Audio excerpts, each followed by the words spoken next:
Joining me now to put all of these COVID headlines into context is Corvus Health CEO, Dr. Kate Tulenko. Kate, welcome back to the show. Thank you.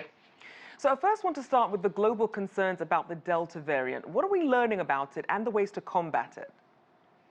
So we certainly know that now it's been found in most countries of the world and is the most fastest spreading variant in the world.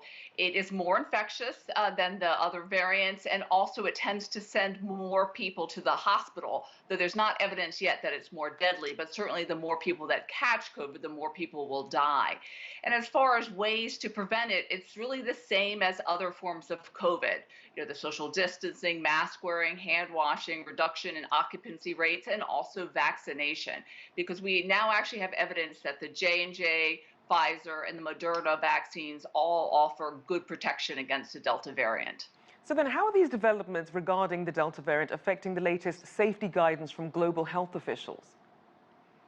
Well, I think what you see now is a sort of a split in opinion. So you see the WHO, which is mainly advising Latin America, Africa, and Asia that people should continue to wear masks indoors even if they're vaccinated, whereas the CDC, which is mainly advising the US, where we have high rates of vaccination amongst adults, are saying that vaccinated adults don't need to wear masks indoors. So that's the type of split that you're seeing.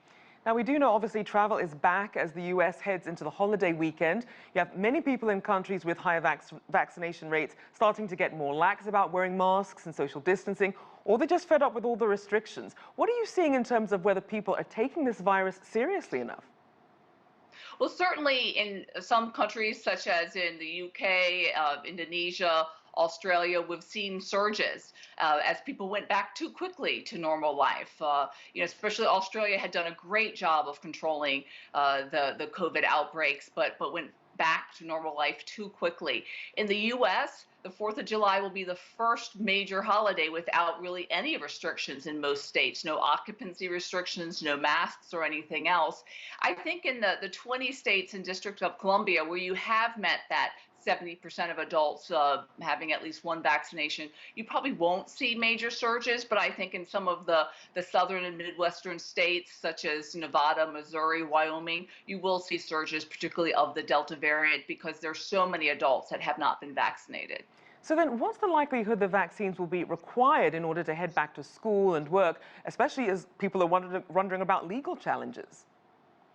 Well, as far as the legal challenges, the Houston Methodist Hospital case where the nurses sued because they didn't want to get the vaccine, the hospital won that case, and so that's an excellent precedent. Now, we can expect the Pfizer Moderna vaccines to get regular authorization, not the emergency use authorization, probably by December. And so my guess is that most employers and most schools won't require the vaccine until the vaccines receive the full FDA authorization. But there are a number of colleges that have said that they will require the vaccine before people return. Another important event that's going to happen probably before Thanksgiving is that the Pfizer Moderna vaccines will be approved for children 6 and up. So that means the vast majority of school-aged children could potentially be vaccinated. All right, we'll certainly all be keeping an eye on what's happening. Thank you, as always. Dr. Kate Tulenko there, CEO of Corvus Health.